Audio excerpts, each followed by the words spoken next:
Good morning sir.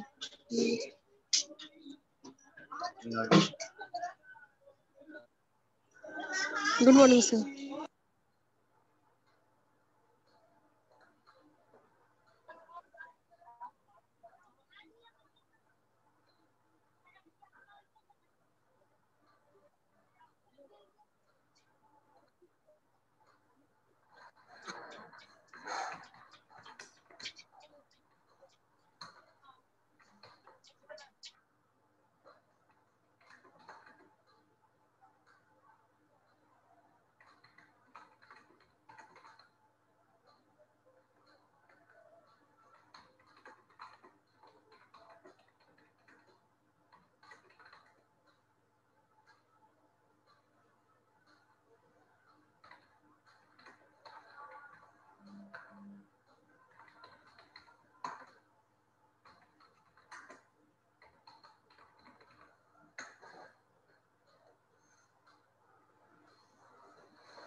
Okay, let's start.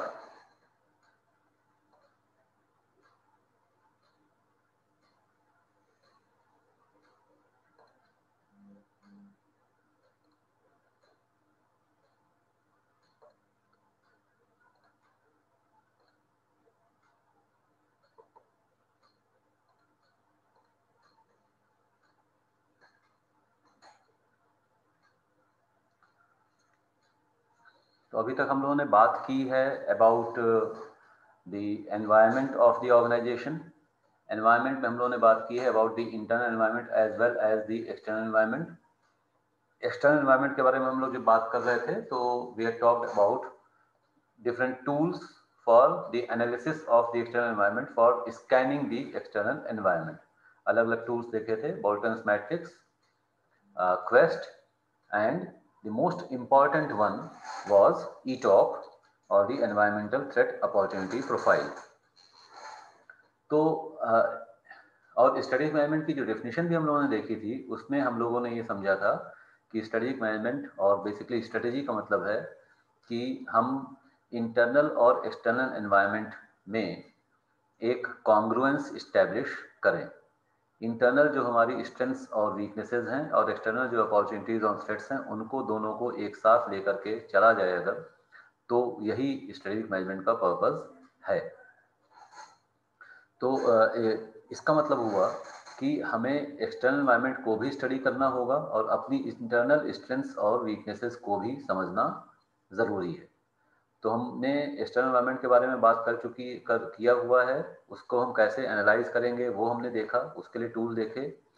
और अब हमें देखना है, हमने इंडस्ट्री के बारे में बात की थी पिछले कुछ सेशंस में, अब हम लोग बात करेंगे about the internal environment of the organisation and how to assess or analyze or evaluate the internal situation in the organization vis-a-vis whatever opportunities and threats are there present in the external environment। तो उसको exploit करने के लिए, opportunities को exploit करने के लिए या threats को counter करने के लिए या threats से बचने के लिए, ये सभी काम हमें करने होंगे। अगर अपॉर्चुनिटीज़ हैं तो अपॉर्चुनिटीज़ का फ़ायदा उठाना होगा, अगर थ्रेट्स हैं तो थ्रेट्स को फेस करना होगा या फिर थ्रेट्स से बचने की कोशिश करनी होगी। तो ये काम कैसे करेंगे, इसके लिए हमें अपनी इंटरनल स्ट्रेंथ्स और वीकनेसेस के बारे में पता होना चाहिए। अगर कोई अपॉर्चुनिटी है और वो ऐसे एरिया में है जहाँ पर कि हमारे पास कुछ स्ट्रेंथ अवेलेबल है, तो हमें उस स्ट्रेंथ का यूज़ करके उस अपॉर्चुनिटी का जल्दी से जल्दी लाभ उठाना चाहिए। अगर कोई थ्रेट है और उससे रिलेटेड हमारे पास स्ट्रेंथ है कुछ, तो उस स्ट्रेंथ का यूज़ करके हम उस थ्रेट को काउंटर करेंगे। अगर कोई थ्रेट है और उस एरिया में हम वीक हैं तो फिर हमें उस थ्रेट से बचना होगा किसी तरीके से। तो ये अलग अलग तरह की स्ट्रेटजीज इस तरह से हम बनाने की कोशिश करते हैं। तो उसके लिए हमें पता होना चाहिए कि ऑर्गेनाइजेशन जो है वो कहाँ पर कैपेबल है, उसके अंदर क्या कैपेबिलिटीज हैं और क्या शॉर्टकमिंग्स हैं, क्या स्ट्रेंथ्स हैं, क्या वीकनेसेस हैं। उसके लिए सबसे अच्छा टूल यूज किया जाता है वो है, उसमें से एक है, गुड मॉर्निंग सर। हाँ good morning, capability profile, in short OCP।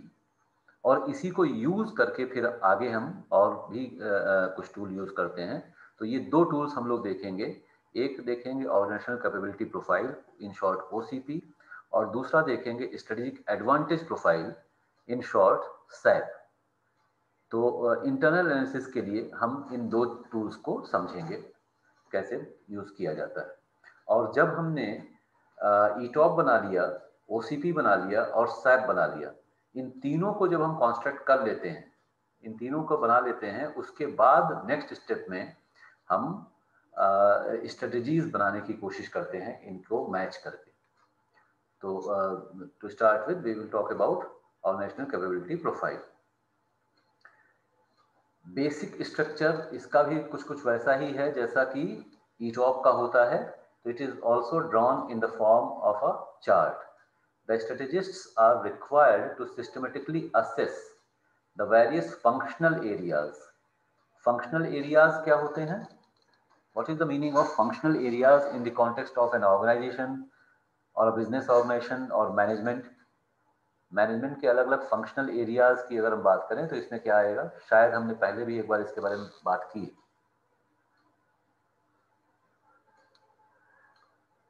कोई बताए आशीष और आयुष में से, what are the different functional areas of management?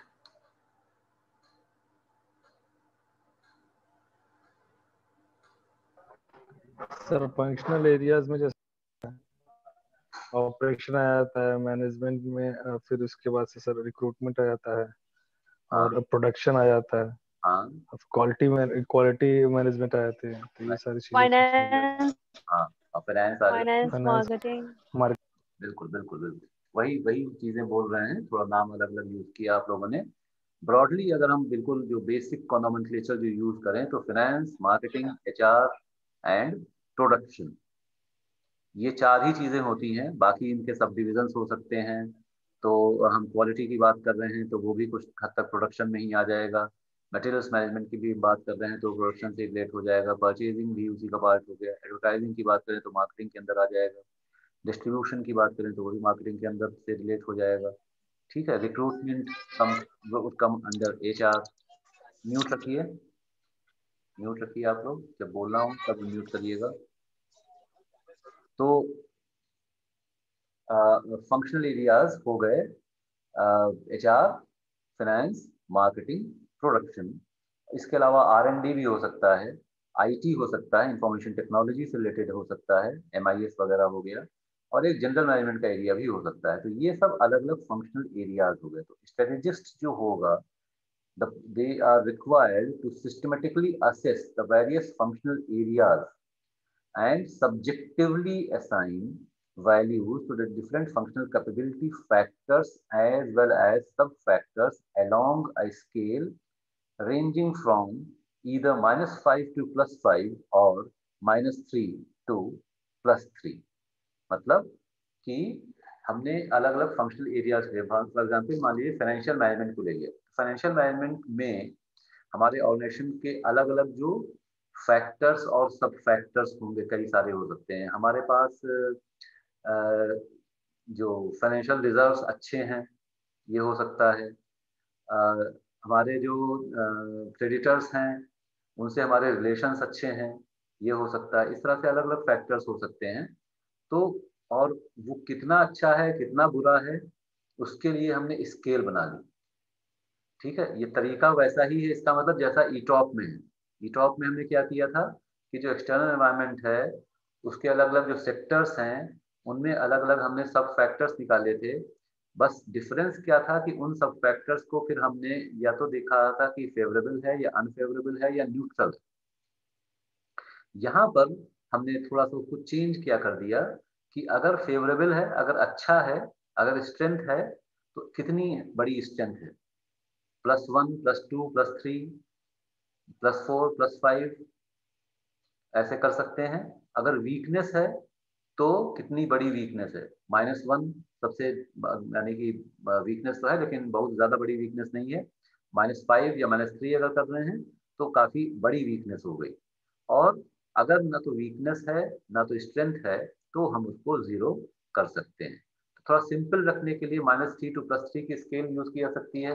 लेकिन अगर आपको कभी लगता है कि नहीं वेरिएशन ज्यादा हैं तो फिर it is up to you, you can have a -5 to +5 scale also.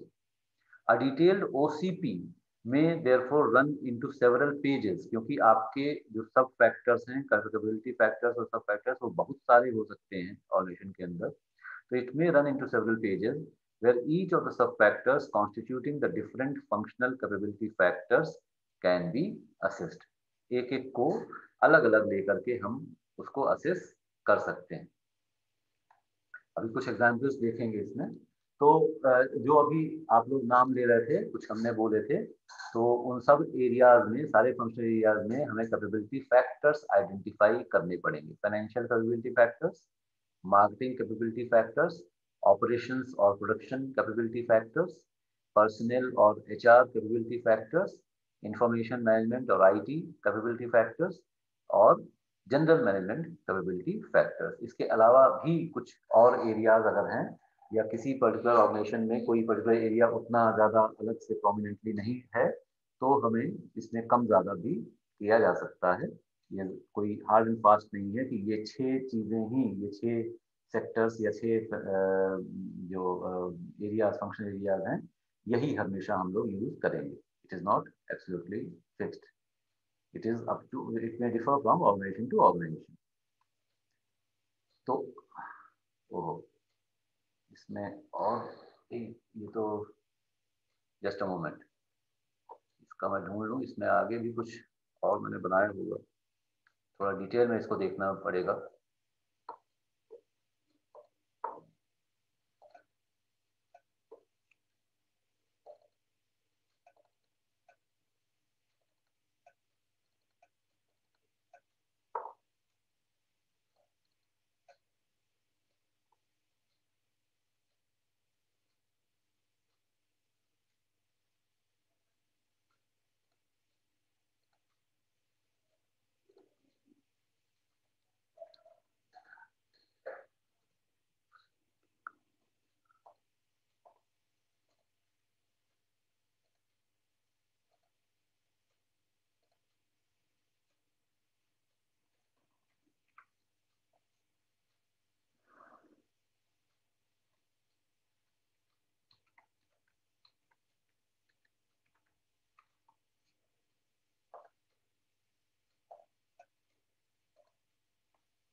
चलो ये तो अभी स्क्रीन विजिबल है आप लोग को ना?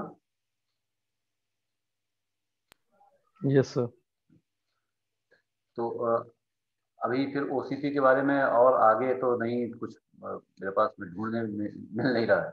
इसमें थोड़ा और डिटेल में हम लोग देखेंगे एक्चुअली, क्योंकि एक क्या क्या कैपेबिलिटी फैक्टर्स हो सकते हैं और ओसीपी बनाते कैसे हैं, ये मेरे पास कहीं पड़ा होगा जरूर, या फिर तो इसको देख लेंगे दोबारा से। तो अगली क्लास में इसको कंटिन्यू करेंगे इसको। अभी हम लोग बात कर लेते हैं सैप के बारे में, स्टैटिक एडवांटेज प्रोफाइल के बारे में। इसके बारे में इतना समझ लें कि हमने आइडेंटिफाई क्या करना है, ऑर्गेनाइजेशन के अंदर हमारे क्या क्या कैपेबिलिटी फैक्टर्स हैं, फाइनेंस से रिलेटेड, मार्केटिंग से related, operations, personal, information environment और जनरल एनवायरनमेंट से रिलेटेड। कुछ एग्जांपल जो हमने कहा था कि जैसे हमारे पास एक अच्छी टीम है वर्कर्स की, वो एचआर की कैपेबिलिटी फैक्टर एक ये हो सकता है। हमारे यहाँ अगर वर्कर्स का जो एम्प्लॉयज का टर्नओवर रेट ज़्यादा है तो ये एक हमारी एक वीकनेस हो सकती है। ठीक है। टॉप मैनेजमेंट की क्वालिटी कैसी है, टॉप मैनेजमेंट का विजन अच्छा है तो वो जनरल मैनेजमेंट में एक पॉजिटिव एस्पेक्ट आ सकता है। तो इस तरीके से हम अलग अलग सेक्टर्स में, अलग अलग फंक्शनल एरियाज में अलग अलग हम स्ट्रेंथ्स या वीकनेसेस आइडेंटिफाई करेंगे, और उसके बेसिस पर हम फिर ये डिसाइड करेंगे कि क्या चीज़ प्लस में है, क्या चीज़ माइनस में है, और उसको +3 से -3 के स्केल पे या +5 से -5 के स्केल पर अलग अलग रेटिंग दे देंगे। फिर हमने क्या किया कि फाइनेंशियल कैपेबिलिटी फैक्टर्स में हमारे पास अगर 5 फाइनेंशियल कैपेबिलिटी फैक्टर हैं, तो हमने किसी को +1 दिया, किसी को +3 दिया, किसी को -2 दिया, उसको हम टोटल कर देंगे। ऐसा करते हैं, एक थोड़ा छोटा सा बना ही लेते हैं, क्योंकि ऐसे हवा में बात करने से क्या होगा। फिर एक एक्चुअल एग्जाम्पल भी बाद में देख लेंगे। तो लेट अस सी।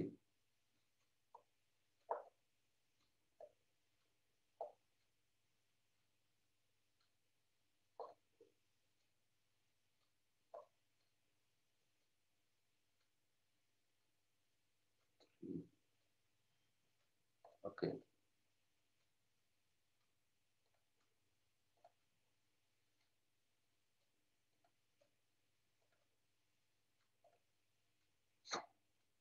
तो सबसे पहले हमने बात की फाइनेंस की। उसमें नंबर 1 कोई भी एक फैक्टर XYZ आ गया और उसको हमें लगा कि ये काफी फेवर में हमारे है, तो हमने उसको कहा +3। विजिबल है जो भी कुछ लिखा जा रहा है? Yes sir. हाँ। फिर यस फाइनेंस में सर। ही दूसरा फैक्टर हमने बनाया, लिख लिया, और उसमें मान लीजिए कि वो हमारी वीकनेस में आ रहा है, तो हमने -2 कर दिया। हम +3 से लेकर के -3 तक की स्केल का यूज कर रहे हैं। एक और फैक्टर हमने आइडेंटिफाई किया फाइनेंस में, और वो भी हमें मे बी स्ट्रेंथ में लग रहा है, लेकिन बहुत बड़ी स्ट्रेंथ नहीं है, तो हमने +1 कर दिया। फिर हम पहुंचे मार्केटिंग के ऊपर। मार्केटिंग में पहला फैक्टर जो हमने आइडेंटिफाई किया वो सपोज न्यूट्रल है, तो 0 कर दिया, और दूसरा कुछ हमें नहीं दिख रहा है, लेट अस अज्यूम, तो हम अगले उस पर चले गए, पर्सनल और ह्यूमन रिसोर्सेज पे, और उसमें पहला फैक्टर जो हमने निकाला वो सपोज इट इज -1। फिर उसमें दूसरा फैक्टर हमने कोई आइडेंटिफाई किया, वो न्यूट्रल है। फिर हमने तीसरा फैक्टर आइडेंटिफाई किया, वो से -2 है। ठीक है। फिर हम आ गए ऑपरेशंस के ऊपर। ऑपरेशंस में पहला फैक्टर से इट इज न्यूट्रल, दूसरा फैक्टर से इट इज +2, तीसरा फैक्टर से it is +3, one more factor suppose it there is and it is +1। कुछ भी इस तरह से हो सकता है। फिर हम आ गए इंफॉर्मेशन मैनेजमेंट के ऊपर।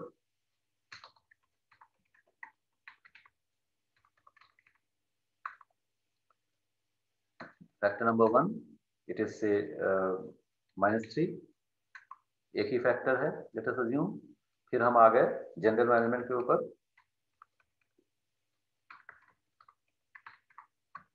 पहला फैक्टर हमने आइडेंटिफाई किया, इट इज +2।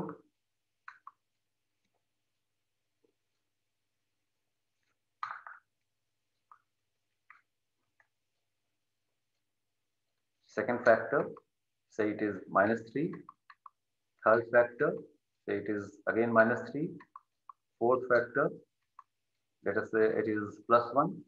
तो इस तरह से अलग अलग ये बना सकते हैं। स्ट्रक्चर क्लियर है? Yes sir. तो जिस तरह से 3 कॉलम्स हम लोगों ने बनाए थे, ठीक, तो जिस तरह से ईटॉप में हमने 3 कॉलम बनाए थे, ईटॉप में 3 कॉलम हमारे क्या थे? पहला कॉलम था कि कौन से एनवायरनमेंट के सेक्टर की बात कर रहे हैं, से पॉलिटिकल एनवायरनमेंट की बात कर रहे हैं, मिलिट्री एनवायरनमेंट की बात कर रहे हैं, कौन सा सेक्टर है। दूसरा था कि उसमें कौन सा सब फैक्टर है, तो वैसे यहाँ पर भी सब फैक्टर हो गए। तीसरा था कि उसको आपने फेवरेबल माना है कि वो फेवरेबल है कि अनफेवरेबल है या न्यूट्रल है, तो यहाँ पर हमने उसको रेटिंग उसी हिसाब से, यहाँ पर थोड़ा और डिटेल में जा रहे हैं और उसकी रेटिंग दे दे रहे हैं।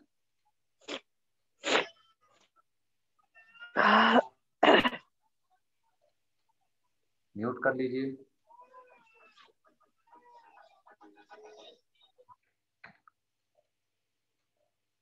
तो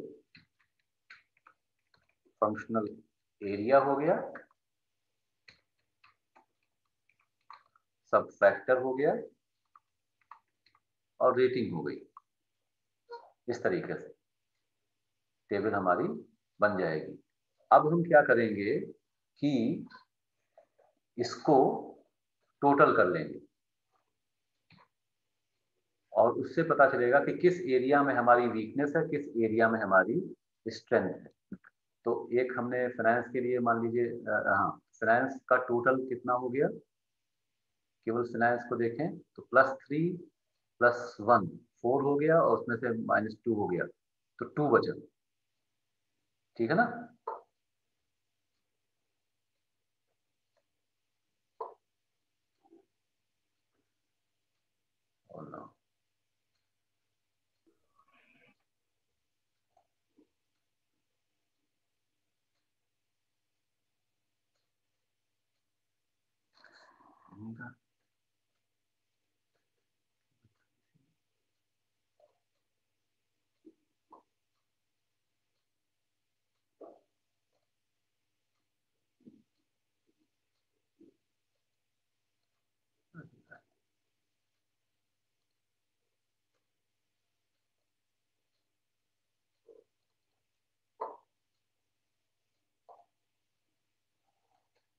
हाँ, कुछ गड़बड़ हो गया था क्या? अभी आवाज नहीं आ रही थी सर। अच्छा, अभी ठीक है। तो हमने क्या किया कि अलग अलग फंक्शनल एरियाज जो हैं उनका अब हम टोटल करेंगे। तो फाइनेंस का जो एरिया है उसमें जो 3 सब फैक्टर्स हैं उनकी अलग अलग रेटिंग जो है इट इज +3 -2 +1, इन तीनों को टोटल कर देंगे तो कितना मिल गया हमको? तो सर जैसे सारे फंक्शनल एरिया हैं सबका अलग अलग निकालेंगे क्या? सबका अलग अलग, बिल्कुल। तो इससे हमें पता चलेगा किस एरिया में स्ट्रेंथ है, किस में वीकनेस है। ठीक है? तो फाइनेंस का हमने जो टोटल किया वो हो गया +2। सिंपल।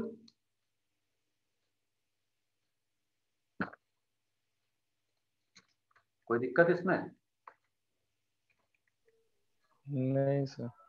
ठीक है। तो जैसे सर जैसे ये फंक्शनल एरिया है ह्यूमन रिसोर्स का या अभी फाइनेंस का है, ठीक है? तो फाइनेंस के अंदर 3 सब फैक्टर है, फर्स्ट सेकंड थर्ड। हाँ, तो जो रेटिंग है जो कैलकुलेट कर रहे हैं हम लोग, तो फाइनेंस का अलग कैलकुलेट करेंगे रेटिंग, हाँ, और फिर मार्केटिंग का अलग करेंगे, चाहे ऐसे ऐसे अलग अलग होगा ना, ऐसे या फिर ये ओवरऑल होगा रेटिंग? सब अलग अलग करेंगे। ओवरऑल भी निकाल सकते हैं लेकिन पहले अलग अलग निकालेंगे। पहले हमें अलग अलग देखना पड़ेगा। जैसे ईटॉप में भी हमने अलग अलग देखा था और ओवरऑल भी देखा था। ईटॉप में हमने हम्म देखा था अलग अलग हम्म कि कौन सा पर्टिकुलर सेक्टर जो है वो हमारे लिए फेवरेबल है, कौन सा अनफेवरेबल है। और फिर ओवरऑल देखा था कि हम्म ज्यादा क्या है, ज्यादा हम्म फेवरेबल है कि ज्यादा अनफेवरेबल। आपको हर केस में, चाहे जब आप एक्सटर्नल एनवायरनमेंट को एनालाइज करेंगे, तो ऐसा तो नहीं हो सकता है कि सारे के सारे जो सेक्टर्स हैं वो आपके फेवर में हो या अनफेवर, या सारे के सारे अनफेवरेबल। तो ज्यादा क्या चीज हम्म, है वो हमें देखना पड़ेगा। वैसे यहाँ पर भी हर चीज में स्ट्रेंथ हो या हर चीज ठीक। में वीकनेस हो, ये तो नहीं हो सकता है। तो ज्यादा क्या है ये देखना होगा यहाँ पर भी। ओके। ओके तो इसी तरह से ह्यूमन रिसोर्स में हमने टोटल कर दिया -1 0 -2, तो ये तो -3 हो गया, तो हमने यहीं पे लिख दिया -3 और बाकी इन दोनों को हटा देते हैं। ह्यूमन रिसोर्स में हो गया -3। अब ऑपरेशंस पे आते हैं तो 0 + 2 एंड -3, तो ये -1 हो गया, -1 हो गया ऑपरेशंस। फिर इंफॉर्मेशन मैनेजमेंट में तो एक ही है और वो नेगेटिव है, तो बड़ी खराब प्रोफाइल बना दी मैंने। और जनरल मैनेजमेंट में क्या है, 4 चीजें हैं, +2 -3 -3 एंड +1, तो ये भी नेगेटिव ही आ रहा है, -3 आ जाएगा, -3। ऑपरेशन वाला वो 0 हो जाएगा ना, एक फोर्थ फैक्टर जो है वो +1 बचा हुआ था।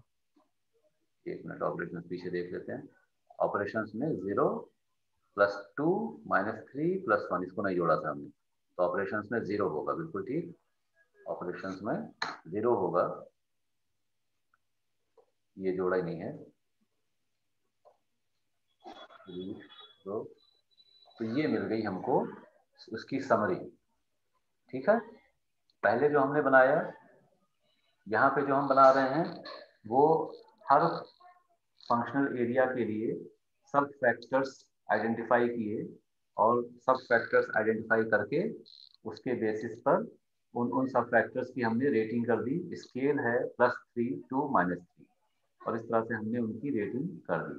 एक्चुअली फैक्टर्स जो भी होंगे उनको यहाँ पर बस ये ध्यान रखना है कि 1 2 3 नहीं है, उसमें कुछ ना कुछ फैक्टर्स आएंगे। फाइनेंसेस की अवेलेबिलिटी कैसी है, फाइनेंसेस का जो मैनेजमेंट किस तरह का है, मार्केटिंग की टीम हमारी कैसी है, हमारी आफ्टर सेल सर्विस कैसी है, कस्टमर्स का परसेप्शन किस तरह का है हमारे प्रोडक्ट के लिए, ये सारी चीज़ें मार्केटिंग में आ सकती हैं। हमारी ब्रांड इमेज कैसी है, ह्यूमन रिसोर्सेज में हमारे यहाँ लोगों जो एम्प्लॉयज़ हैं उनका मोटिवेशन मोरल लेवल कैसा है, उनका स्किल सेट किस तरह का है, ये सारी चीज़ें ह्यूमन रिसोर्सेज में आ सकती हैं। ऑपरेशंस में क्वालिटी वगैरह का आस्पेक्ट भी आ सकता है। इंफॉर्मेशन मैनेजमेंट में हम कितना कंप्यूटराइज करके और उसको कितना अच्छे से हम अपना डेटाबेस हैंडल कर रहे हैं, ये सारी चीज़ें आ सकती हैं। जनरल मैनेजमेंट में इन जनरल मैनेजमेंट का जो अप्रोच है वो सारी चीज़ें उसमें आएंगी। तो कुछ फैक्टर्स के एग्जाम्पल भी मैं अभी देख लूँगा, या तो कहीं पढ़े होंगे या फिर कुछ और कहीं और से ला करके आपको हम शेयर कर लेंगे। इसको देख लेंगे क्या क्या चीज़ें और भी इसमें आ सकती हैं। कुछ एग्जाम्पल्स तो मैंने आपको अभी बताई दी और फिर हमें उसकी समरी इस तरीके से बनानी होगी और टोटल कर देंगे। अब इससे हमको साफ दिख रहा है कि एक्चुअली ऑर्गेनाइजेशन के अंदर वीकनेसेस बहुत ज़्यादा है। इस पर्टिकुलर एग्जाम्पल में ऑर्गेनाइजेशन में वीकनेसेस काफ़ी ज़्यादा हैं। केवल एक एरिया ऐसा है फिनेंस का जहाँ पर कि हमारे पास स्ट्रेंथ है ओवरऑल, बाकी जो एरियाज हैं उसमें कुछ स्ट्रेंथ हो जरूर चाहे। जैसे यहाँ अगर हम वापस जाएं पुरानी वाले टेबल पे, तो इसमें फाइनेंस में 3 में से 2 एरियाज हैं जहाँ पे हमारी स्ट्रेंथ है। मार्केटिंग में हमने एक ही एरिया आइडेंटिफाई किया था, वो न्यूट्रल है। ह्यूमन रिसोर्सेज में 3 एरियाज हैं, उसमें से 2 नेगेटिव हैं, 1 न्यूट्रल है। ऑपरेशंस में 4 में से 2 पॉजिटिव हैं, लेकिन जहाँ पर स्ट्रेंथ है भी वहाँ पे बहुत ज़्यादा स्ट्रेंथ नहीं है, ये प्रॉब्लम है। एक नेगेटिव है या वीकनेस है और एक न्यूट्रल है, ना स्ट्रेंथ ना वीकनेस। इंफॉर्मेशन मैनेजमेंट में केवल एक ये सब एरिया आइडेंटिफाई किया और वो वहाँ पर वीकनेस है हमारी। जनरल मैनेजमेंट में 4 सब एरियाज आइडेंटिफाई किया, उसमें 2 में स्ट्रेंथ है लेकिन बड़ी स्ट्रेंथ नहीं है, और 2 में वीकनेस है और काफ़ी बड़ी वीकनेस है। तो इस तरीके से और समराइज करने पे हमें पता चल रहा है कि केवल फाइनेंस एक ऐसा एरिया है जहाँ पर कि हम थोड़ा सा मजबूत हैं, और बाकी मार्केटिंग में ना तो स्ट्रेंथ है ना वीकनेस है, ऑपरेशंस में ना स्ट्रेंथ है ना वीकनेस है, और HR, information management, general management, तीनों में हमारे पास काफ़ी वीकनेसेस हैं जिनके ऊपर हमको काम करना पड़ेगा। तो ये हमको एग्जैक्टली ऑर्गेनाइजेशन की कैपेबिलिटी और इनकैपेबिलिटी दोनों के बारे में बता रहा है। ऑर्गेनाइजेशनल कैपेबिलिटी प्रोफाइल इसीलिए इसे बोला जा रहा है कि ऑर्गेनाइजेशन की कैपेबिलिटीज जो है वो कहाँ पर लाई कर रही हैं, किस जगह पर लाई कर रही हैं हमारे ऑर्गेनाइजेशन की कैपेबिलिटीज। और फिर हम लास्ट में इसको टोटल भी कर सकते हैं, जिससे कि हमें पता चल जाए कि ओवरऑल स्ट्रेंथ ज़्यादा है हमारे पास कि वीकनेसेस ज़्यादा हैं, और उसमें अगर डिफरेंस है तो कितना है। तो इसे अगर हम टोटल करेंगे तो टोटल आ रहा है -7। तो दिस ऑर्गेनाइजेशन देयरफॉर इज, जो इसमें जो स्ट्रेंथ और वीकनेसेस का जो बीच का जो डिफरेंस है वो नेगेटिव साइड में -7 की तरफ जा रहा है। ये हमें पता चला from the organisational capability profile. तो दोनों चीजें हमें इससे पता चलेंगी, कहाँ कहाँ हम स्ट्रांग हैं, कहाँ कहाँ हम वीक हैं। जहाँ स्ट्रांग है वहां पर हम उसका फायदा उठाने की कोशिश कर सकते हैं, उस स्ट्रेंथ का फायदा उठाने की कोशिश कर सकते हैं। और जहाँ पर हम वीक हैं तो उस एरिया में हमें और काम करना पड़ेगा, और उस एरिया में अगर कोई थ्रेट आ रही है तो उसको अवॉइड करना पड़ेगा। लॉन्ग रन में हमें उन स्ट्रेंथ्स के ऊपर काम करके उनको वीकनेसेस में कन्वर्ट करने की कोशिश करनी पड़ेगी। ये चीज हमको ऑर्गेनाइजेशनल कैपेबिलिटी प्रोफाइल से पता चलती है। इसी को फिर और थोड़ा आगे ले जा करके हम लोग सैप या स्ट्रेटेजिक एडवांटेज प्रोफाइल बनाते हैं। तो उसको फिर हम लोग आगे अगली क्लास में देखेंगे। अभी यहीं पर खत्म करते हैं आज की क्लास। ठीक है। हाँ, तो जैसे ईटॉप पे क्वेश्चन जिस तरह से आ सकते हैं, उसी तरह से ओसीपी के ऊपर भी, ईटॉप के ऊपर तो एक हाइपोथेटिकल क्वेश्चन ऐसे आ चुके हैं आपका कि आपको एक हाइपोथेटिकल ऑर्गेनाइजेशन का एग्जांपल लेकर के ईटॉप बनाना हो। तरह से नहीं आया है तो ओसीपी में भी आ सकते हैं, शॉर्ट नोट्स भी आ सकते हैं। और एक कोई एग्जाम्पल जिस तरह से अभी हमने एग्जाम्पल लिया, इस तरह से एग्जाम्पल लेकर के भी हो सकता है। उसमें ऑब्वियसली आपको सब फैक्टर्स के कॉलम में भी आपको बताना पड़ेगा कि आप कौन कौन से सब फैक्टर्स की बात कर रहे हैं, और उनकी रेटिंग कुछ भी आप अपने हिसाब से ले सकते हैं, बस बना लीजिए। ठीक है, okay then, thank you. Thank you sir.